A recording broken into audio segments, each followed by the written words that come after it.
Hey guys, in this video, we are going to show you how to update GPU drivers in Windows 11. Keeping your GPU drivers up to date is important for better performance, smoother graphics, and compatibility with the latest games and applications. Updated drivers can also fix bugs, improve system stability, and enhance overall visual quality. If you want to update GPU drivers in Windows 11, you can follow some major steps. First, open the Start menu. Now, type Device Manager into the search bar. Then, select Device Manager from the list of results to open it.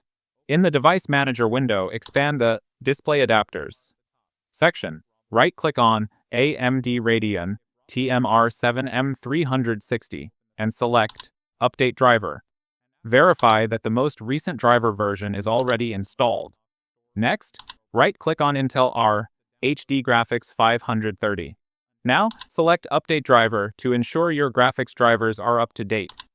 Finally, restart your computer to complete the process.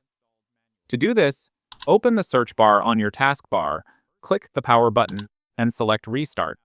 Once your PC reboots, it will update GPU drivers in Windows 11. Thank you guys so much for watching. I hope you got some value. See you in the next one.